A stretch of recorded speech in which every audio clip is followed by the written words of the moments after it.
Hi, I'm going to show you how I take Prudence's blood. First of all, I take a paper towel and I rip this, just along the side, because I use this part.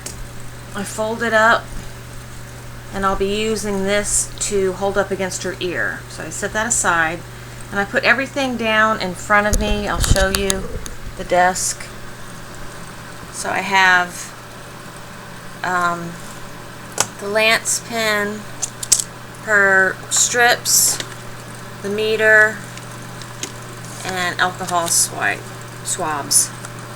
So let me put this back up. I take the little tip off of this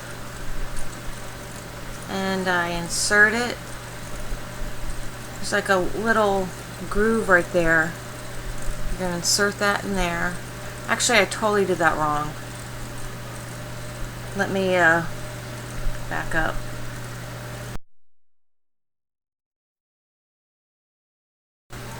Okay, when you insert the needle in here, you just put it in this little groove and keep the top right here left on so you don't poke yourself, and push it down and get it ready.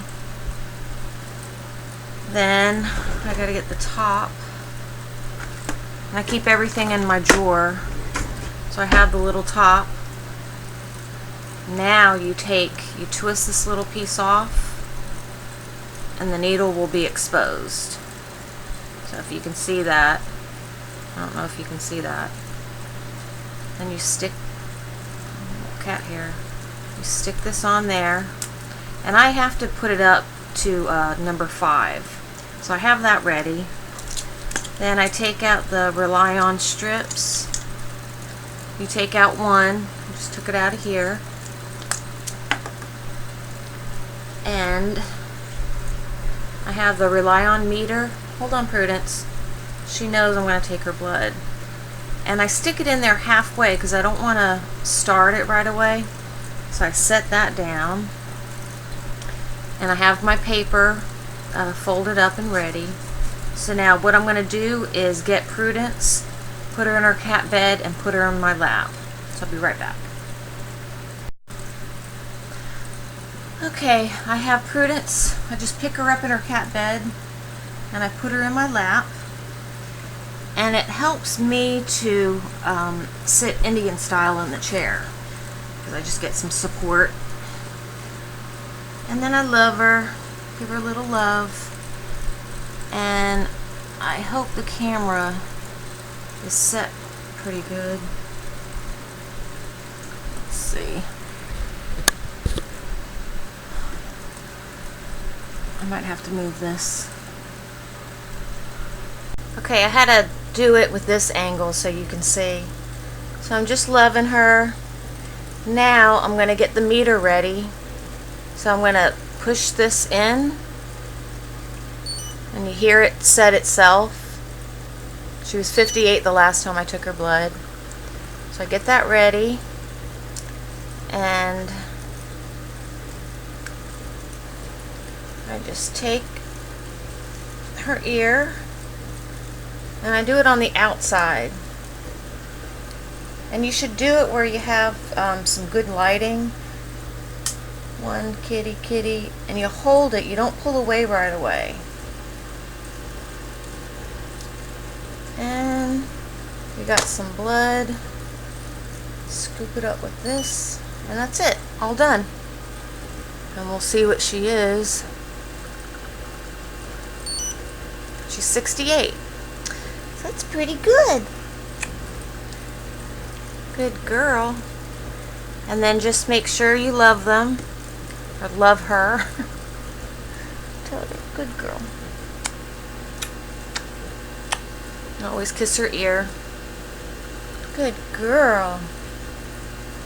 And make sure you write this down on your spreadsheet, or however you're logging I just wanted to mention, I forgot to say this when I was doing the video. When I said one kitty kitty when I was holding the lance pin to Prudence's ear, I found that if you keep the lance pin on the ear for, a couple seconds instead of just pulling it away right away, you have a better chance of drawing blood. So that's what I do, and ever since I started doing that, I've never had a problem. Also, in the photo, you'll notice the outer ridge of the ear. You'll see in the diagram the little sweet pod, and that's what you're looking for. In the in the second picture, you'll notice, with the light hitting the ear, you see all the veins that are going through the ear. You do want to try and stay away from hitting the veins. Trying to think. In this picture, the second picture, up in the upper left-hand corner, where you can see the vein going up to that corner where it's kind of dark, that's actually the area where I try and draw the blood. But again, this is just something, every kitty's different, and I promise you, the more you do it, the easier it will get. And if you if you miss it, just try and move the lance pen over a little bit more. Key thing again is to make sure that the ears are warm, so there is blood flowing through the ear.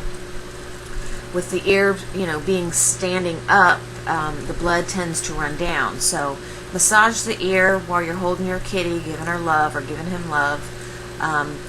I also, in the past, had taken a warm washcloth and just held it up to Prudence's ear for a while, just to get some heat in there and get that blood flowing. But again, do what works for you. Some people also take like a rice sock and warm it in the microwave for, I don't know, maybe 10 seconds. Just make sure, you touch it with your hands and it's cooled off enough where you can hold it up to the cat's ear. But it's just one of those things, you might get frustrated at first, but I promise you, the more you do it, the easier it will get. And good luck.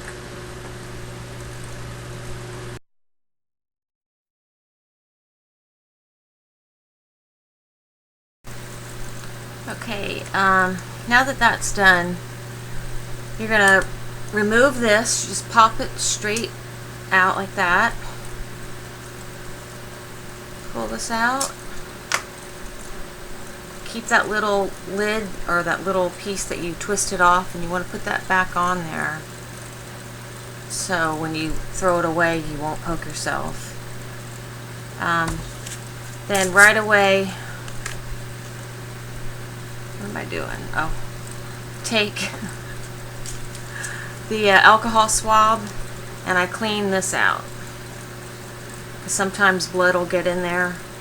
So just make sure I clean that out so everything's ready for the next time I want to take her blood. So I have that, and I keep it in this dish. Keep everything together so I know where it's at. And that's it. Just another thing also, you could take an old can, like a coffee can or canister, and just keep it aside, and then whenever you take your blood, or take your cat's blood, just stick this in there, and then when that fills up, you can just throw it away and just kind of keep it, maybe you want to tape the lid around it, just so nothing can get into the trash and get hurt with these needles. And that's it.